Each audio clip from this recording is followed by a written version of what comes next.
Steven Crowder is leaving the Blaze. We don't know why. He assures us it's no, that's my shirt. Get that out of there. I didn't do that on purpose. Get out of there. He assures us it's mutual. There's no hard feelings. Like he said, he wished the statement might have been, what's the word? What's the word I'm looking for here? Not a mutual statement, but simultaneous, a joint statement. Sorry. He preferred it would have been a joint statement. It's not a joint statement. So there might be some issues. I mean, bottom line, the only reason for which Crowder would not renew with the Blaze is because it's not as much as he wants, or it's more than what the Blaze wants, or the Blaze has found what they think will be a longer term replacement for Steven Crowder. And there's people hypothesizing that it's Alex Stein, who is signing with the Blaze. And people are saying, okay, look, whatever market they might have lost had Crowder just left on his own, we'll be satisfied with Alex Stein. These are business decisions that they're not really anybody's business, except for the people involved and whether or not it makes financial sense. I think the Blaze is going to find that they're going to lose a lot more by virtue of having lost Crowder. The only question is going to be, like that calculation that Tyler Durden made in the airplane with Ed Norton and Fight Club, do the math. At the end of the day, whichever one is the more profitable long-term is the one that the business is going to make. So that's one side of the drama. Don't really need to get into it. But while I have the pause, I'm going to read a $25 Rumble rant from SSJ to Rich. Everyone keep missing in the Crowder contract is the strike system, which he loses 25% of the fee forever per strike. That means 4 strikes in you have to do 190-day shows a year for 0 money. The whole contract is exploited, but we're going to get to that in a second. The whole contract is exploited, but contracts, boilerplate, template contracts typically are going to be very one-sided. They're to some extent contracts of adhesion with people who don't have the clout or the equity to negotiate. And some people are just also very happy to get any form of a contract. Behave and you'll get it. Fine. Enoch O says, you did miss my previous Rumble rant. That was a $2 Rumble rant. Let me see if I can go back to it. I can't go back any further. Heart Tackle, $10 Rumble rant says, keep up all the good work. All right. So one aspect of the gossip I don't care to get into, Steven Crowder is no longer with the Blaze. We'll see who makes out better long-term. And that's it. And whether or not the rationale behind the Blaze is Crowder is asking for too much. We think we can offer less. I don't know. Get Alex Stein and make more. That's it. It's a business. It's not a charity. And a business won't run very well as a charity because it won't run for very long if it runs as a charity. That being said, loyalty is not charity. Good work ethic or good contract or ethical contract negotiations is not charity. You might stay in business longer and have a longer future if you negotiate ethically, but not necessarily negotiate like a charity. So with that said, I'm not your buddy guy, $2 Rumble rant. Al Sharpton is a grade A example of a grifter. He is a race grifter and, in my opinion, a societal negative that only harms the world. We will agree. Al Sharpton is the case in point of a grifter. Go into Nike. Show me how non-racially what's the word I'm looking for? How non-racially equitable your terms of employment. Find employees who think they've been discriminated against. Look for employees. Sow discord among employees to have some of them file racial complaints so you can go shake down Nike. I'm not saying it happened hypothetically. That's prime example. Grifter. Okay, so the second part of the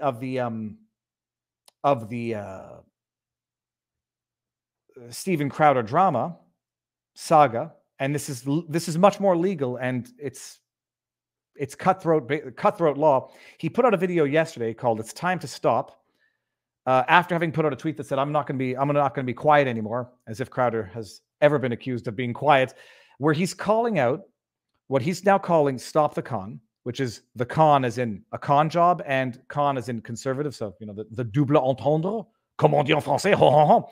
He's complaining or alleging that conservative media entities who purport to be free speech, yada, yada, draft contracts, which are in fact as restrictive, if not more so, than liberal, Democrat, lefty contracts. And Crowder says they are as much in bed with big tech, social media, for the purposes of censorship as the left, despite their outward allure, not their outward allure, their outward persona of being proponents of free speech. he says in the video, not mentioning names, and that's the whole, scandal here. Who's he talking about? Let me share. So this is the video, and I've taken even more notes. Let me make sure that we're looking at the same thing here. In the video, he goes through what he's purporting to be a contract that was sent to him from another conservative outlet. So obviously not the Blaze, because he didn't get a contract with the Blaze, but I certainly know that he would not disclose the draft contract that might have been circulating between he and the Blaze. So let's just assume this is a third-party entity. And then the question is going to be, who's he talking about? And the consensus seems to be the Daily Wire. Shoot, is it the Daily Wire or the Daily Caller? Daily Caller. Which one is it? Chat, I'm an idiot. Is it the Daily Wire or the Daily Caller?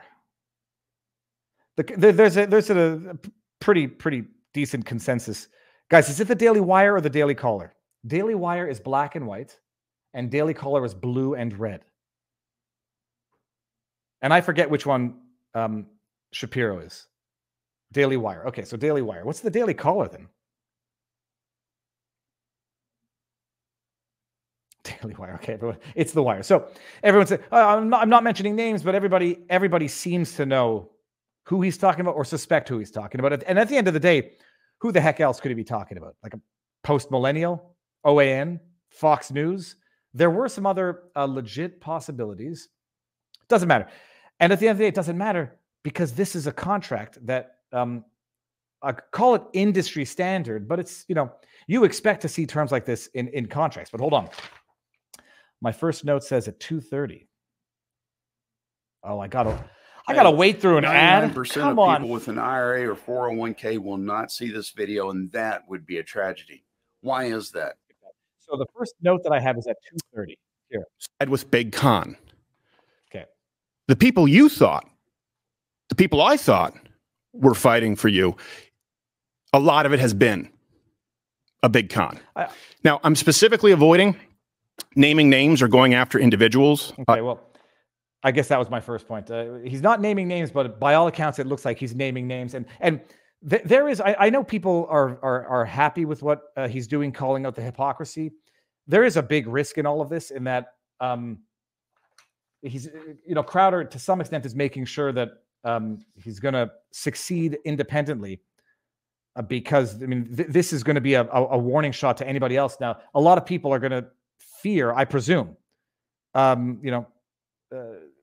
negotiating with Crowder because, he might do this to them if he doesn't like their contract. This is a very risky proposition. So he's got to feel very strongly in what he's doing and he's got to feel that it's morally justified because, the old expression and as someone who ran his own law practice for 2010 to 2011, let's say 2011, for over 7 years, that when you interview employees, if they shit on their previous employers, you can bet sure as sugar in the future they'll be sitting down in another interview complaining about you. So this is the risk of what Crowder has done, and I would love to have this discussion with him as well because he knows by doing this. It's not a question of burning bridges with the people with whom he was in discussion, but it's going to make anybody else reluctant to say, like, Jesus, is he going to call me out if he thinks I'm, being unscrupulous in my negotiations? But okay, that thought aside, 8:18. Here we go. He's complaining about the terms of the contract. And he's not wrong to complain. But again, at the end of the day, this is a business. And the accusation against whomever he's talking about, the accusation about whomever he is talking, the accusation against the person or entity that he's talking about is that they are imposing terms and conditions which are not just onerous, but which penalize the content creator and make them susceptible to the very type of cancel culture, political censorship that they have been victims to by YouTube itself. And so let me see, is this the right one? Well, right now, I think this clause that he's highlighting, actually, what would have been redacted in the additional blank rights? Additional? Oh, they might have been an acronym for the contractor. for the individual. Merch rights. So this is what he's saying. Whoever this is wants to own the creator and everything about the creator in perpetuity. Merch rights. The creator will maintain, oh no, that's the contract. That's the employer. Will maintain the exclusive rights to create and sell Crowder and Crowder content branded merchandise. All remuneration for the merch and exploitation of these rights is included in the fee. Email list. Crowder would not get to own his email list, which I don't think he has even under the Blaze, because he's starting up Mug Club Forever, and he needs to get an email list because it doesn't sound like he had ownership over the people who subscribed to the Daily Wire for Mug Club. Important considerations. One of the driving factors why so many people have gone to locals, and I'm not doing this to sell locals, vivabarneslaw.locals.com. One of the main benefits is that of our membership, like we have a community, not paying supporters, but we have a membership, a community of over 105,000 members, and we have their email addresses. And if the poo-poo hits the fan or something goes sour, that's our email list of all of our members, not supporters, and we can reach out to them as needed. It sounds like Crowder did not have that with the Blaze, and it sounds like he wouldn't have had it with here. Employer will maintain the exclusive right to manage, grow, and monetize all Crowder email lists during the term. All remuneration for the exploitation of these rights is included in the fee. Okay. That's the fee that they pay for Crowder. Social media management. They will have the exclusive right to manage, curate, monetize Crowder's official Facebook, YouTube, algorithm, podcast, Spotify, Snapchat, Rumble. Why am I highlighting Rumble? Because we can now actually exclude as potential culprits for this contract those who are named in it. Those who are named in the rights to manage. That I can tell you, I would never have agreed to any terms like this, personally, being a lawyer. Rumble and other social media accounts, excluding Crowder's existing personal Twitter and Instagram accounts during the term at least. Additionally, we will have the right to perpetual and exclusive right to create. They will have the perpetual and exclusive right to create, own, manage, curate, and monetize any and all social media accounts and any social media or similar platform as determined by them on the Crowder content or shows. All remuneration for this is going to be included in the fee. So they're going to reimburse. Presumably, that's going to be part of the fee that they pay them, but they own it. And I don't know what the fee is, because the fee might be whatever it generates, less 20, 40, who knows how much. 8 minutes and 51 seconds was my next footnote here. Let's see here. If Crowder fails to deliver a monthly content in any month or any of the quarterly content in the corner, including any and all ad reads, and by the way, all these contracts came with 3, 4, 5 ad reads per show, which would fundamentally change what this show is. Yeah, that would be a lot. I mean, depending on how long the show is. But yeah, we'll get into the ad reads afterwards. Got to get those dollar bills. Well, it is a business. It is a business. Now, the only question is whether or not those dollar bills cause the content to be curated or otherwise modified. But what he's highlighting here is that you got to perform a certain amount. If you don't, there are penalties. If you get, well, I think we can stop at 9:49. If you get demonetized, there are penalties. Yeah. Daily penalty. Is this it? If it's not signed off on beforehand. You get hit by a car, you have a sick day, you could lose $100,000 a day. Hey, anyone wonder why there's burnout in this? Anyone wonder why you have kids come up and they leave? They work on our guys. Well, there's burnout. We'll punish them for you. Let me go on. Specifically, YouTube demonetization. Here we go. This is it. If any of the major platforms issues a content strike such that Crowder cannot be monetized on such platform, and the company is not able to resolve the issue within 90 days, the fee will be reduced by 25% moving forward. Now, I thought this was a mistake because, you know, these people maybe didn't know who I am, that we've been demonetized for. All right, we can stop it there. I don't want to play too much of Crowder's video. And both, I mean, if you haven't seen it, go watch it. Let me just get it and I'll show it to you. It's time to stop here. Let me put it in the link to Rumble, although I doubt very many people in Rumble have not watched this yet. The idea here, I mean, it's a very obvious idea. Whatever company is going to manage or bring on Crowder or anyone else, they're going to say, look, we need to make money. We're a business. If you put out content that is over the top, offensive, whatever, that gets demonetized, well, shit, we're handling your monetization. We've claimed all of your monetization. We're going to get screwed. We're going to pay you a function, a derivative, a multiple of whatever you generate here, whatever your contract says. If you get demonetized, we're not collecting on the AdSense end, and so we're going to penalize you on our payout end. It's business. It's a contract. It's why you have lawyers read stuff before you sign it. The issue here is that Crowder says it's hypocritical because you're basically having whatever entity he saw, if it's the Daily Caller or the Daily Wire or whatever, you're having them. I don't know if he's suggesting that they're actually working in concert with YouTube, with Twitter, with Facebook, whatever, or they're just facilitating the censorship. At the end of the day, it doesn't, I mean, one would be worse than the other, but the outcome is the same. If they're sitting down with YouTube saying, all right, dudes, we're doing business together, and if it happens, we're going to pass the buck onto our content creator, that would be much more sinister than if they just said, look, we're going to give you a chance, but if we can't make money off you on YouTube, we're going to take that off the back end of what we pay you. Fine. The bottom line, however, is it amounts to the same. And that same is the threat of hard censorship or soft censorship due to monetization, demonetization, mass flagging, boycotts, campaigns, etc., which is what independence is supposed to be about. He didn't sign. This is Ignotum says he didn't. Of course he didn't. Sorry, I don't mean to say like that. He didn't sign. He's warning others how bad these contracts can be. I agree. My only issue is that there's a lot of personalizing of the debate. Like a conservative outlet is supposed to be more benevolent than a liberal outlet in terms of its financial dealings with its content creators. It might be better for the long-term brand of the entity to be bold and courageous and to say, yeah, we're not gonna penalize our creators if they get penalized by the very system that they're fighting against.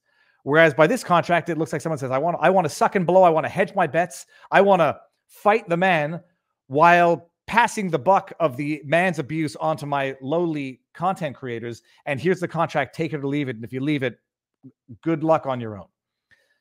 But the other bottom line is, depending on your clout, depending on your weight, depending on your carry, you can negotiate these terms and you can say flat out, no, no, no. And they can say, okay, well, let's take our risks or not. And Crowder is obviously not at a position in his life where he needs to assume the liability of a company that's not willing to get his back and make money off of his content without having to bend over backwards or bend over forwards to the YouTube censorship. SSJ Rich, $5 Rum Brand says, but it created incentive for the parent company to false flag strike you since it saves them 25% per strike. Okay, look, for sure. I don't know that this is the $5 Rum Brand. It's in yellow, and it's a legitimate fear. It creates an incentive for backhanded business techniques. There's no question about that. As far as I saw, Crowder was not accusing them of engaging in that. That's fraud. Crowder's not accusing anybody of engaging in overt fraud, which is drafting a contract that they can then go sabotage for their own financial gain. Although, that thought should cross people's minds. What it does do, however, is just reward the very brigading the brigading conduct that we're fighting against. Everyone, just so you know, Crowder did not sign the contract. He started on his own now. He's going on his own. It's called Mug Club Forever, and I have no affiliation with it. I've just been trying to understand it. But I read that contract, and I'm like, okay, it's not even a bad contract. It's a predictable contract. It is a predictable contract that can piss off someone like Crowder, but that can be very, very welcoming, flattering to a small-time creator who says, holy crap, now I've got the backing of this big company. And so long as I play by the rules and so long as I agree with my contract, abide by my contract, create the quantity of content that I agreed to create, which is always, to be negotiated. This just a trade-off. I don't want to do 10 episodes. I don't want to do 30 episodes a month. I want to do 15. Well, okay, fine. We can do that, but we're not going to pay you X. We're going to pay you X divided by 2. So it's just a very, very one-sided, onerous contract. and he's raising the flag, and and I think he's calling out what he perceives to be the hypocrisy of the entity that had the audacity of handing this contract off to their, off to the content creators, and presumably have already entered into similar contracts with their content creators. The other thing is, at the end of the day, even if the contract provides for the company going after its content creator for $100,000 or 25% in the case of default, those types of lawsuits never make anybody look good, even if the imposing party is contractually within their rights to do it. So oftentimes those types of provisions never get enforced, but they're just sort of keeping everyone in check. Sometimes you negotiate with assholes. They will enforce it. Miss a day, 10% off. Anyway, so that's it. He's raising a flag about the abusive nature of some of these contracts, and he's right to do it. We'll see. Okay, K. Campbell 48 says, no, Viva, that's not what's happening. Then tell me what's happening, K. Campbell. That's not enough information for me to move on. What is happening? And I'm open to it. What's happening?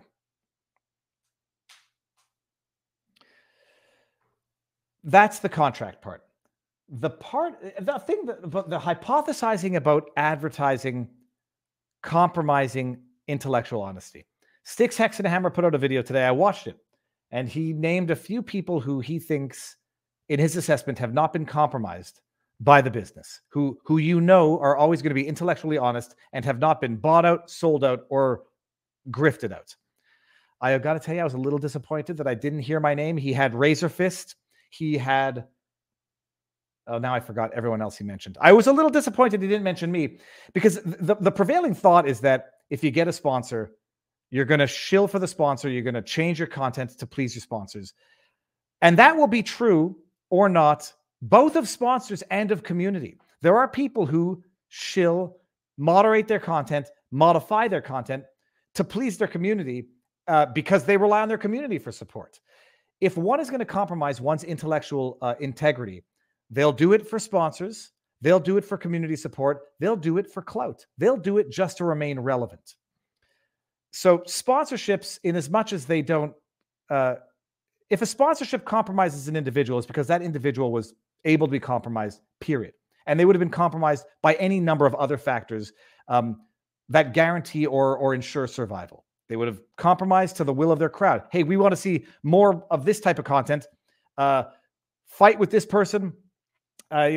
Follow these theories because that's what we want to see. And if we don't, we're going to stop supporting you. Those who are susceptible of intellectual compromise will be to whatever financial, ideological, political interest. And that was it. I think I might have mentioned that before. Okay, Kay Campbell, if they make a video like changed my mind and the company doesn't agree, they will penalize the content creator. Yeah, I agree. That's what's going on. They make a contract that allows them to maximize their profits on the back of their content creator. Some people say that's capitalism, and then other people are going to say that's bad capitalism. The best companies are not the one that are the best and most successful, longest running companies are not the ones that are the most cutthroat. That's true until you get to a certain size, at which point you can be cutthroat and F off. And I'm thinking of certain companies. Iron Wolf 21 $5 Rumble Rant says, have you addressed the insanity of the Biden lawyers actually searching for incriminating evidence, then the FBI saying, hey, thanks, we don't need to search, you got it all? I'm going to have to go check that out, Iron Wolf. For that $5 Rumble Rant, I will not only go look that up, I will give you the answer that you want. I'm joking. So the idea of being compromised because of sponsors, if you have integrity, nothing else matters. If you don't have integrity, nothing else matters. This is the saga with Crowder. I'm not shocked or blown away. I've seen these contracts time and time again. I would never have agreed to a great many of those provisions. And the idea of burnout, that's a real issue. But look, burnout is true in everything. Burnout is true in law. Burnout is true in nursing. Burnout is it's not unique to content creation. And I don't even know that it's more prevalent in content creators versus anywhere else. Burnout is a thing. The only thing is that most people in life don't care about people's burnout, work or quits, and That's the harsh reality. Burnout among lawyers, tremendous. And in fact, I think every young, I won't say anything, actually. Rada James, $3 rum brand says, FYI, the Steven Crowder's content is 10 times better production quality than any other Blaze show. If you take a look on just in YouTube, the amount of viewers is around 900,000 to 1 million. It's amazing. And his quality is amazing. The studio is amazing. The production value is amazing. But that also translates into overhead that he's got to maintain that quality. And I don't expect Crowder to work for free. Crowder is entitled to remuneration and healthy remuneration for what he does. He's loud, he's out there, he's righteous, and he risks himself. And he's entitled to all the success that he gets. But my goodness, yeah, that studio, that producer, people rag on me because I don't have the tech support. There is not safety, but rather, I know you're supposed to keep growing and growing and growing, but there is safety in not over leveraging, and there's safety to maintaining sustainable overhead. But that it might also limit growth. But who knows? Who knows? It doesn't matter. There will always be greater and lesser people than yourselves.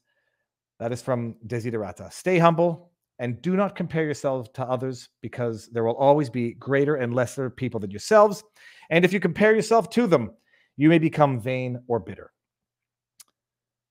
Beautiful. Okay, let me see in the chat if I've missed anything. I think I've covered it all. Okay. Let's see what we got. WEF is discussing brain transparency. That's from Teresa Be Kind. Hold on, let me just go and cough again. No Rona jokes, people. I don't have any Rona. I have a dry throat and I need to drink something. Okay. I think we've done. We've gotten everything in Crowder. Swexit says, yes, his show is awesome. He got the paying audience. So what is he crying about? I think he's got legitimate intentions of raising awareness of exploitive contracts.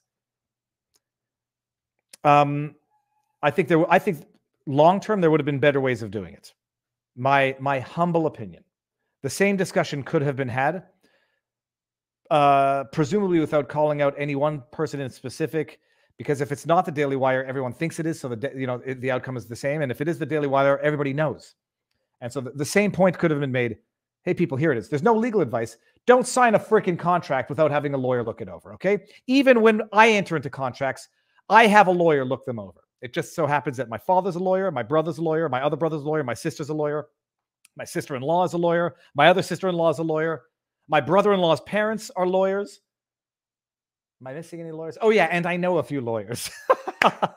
But do not review your own contract because you lack the objectivity to do it. You will be more inclined to exploit yourself than someone else will be for you.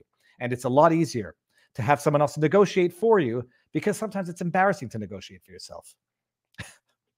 Okay, I read one. A real yeah, okay. Some stereotypes. What do you call a lawyer? What's the joke? There's a joke in there that a lawyer is a Jewish kid who didn't like blood. Someone told me that joke, and it's like, what are you talking about? Like, oh, whatever. Okay. My dog is not a lawyer. My sidekick is a lawyer. Oh, yeah, that's right. My sidekick is a lawyer, but American. So, not that I don't pick his brain as well.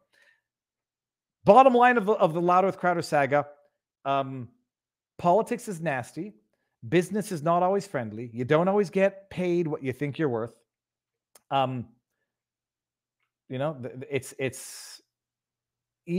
Setting aside ego is very important.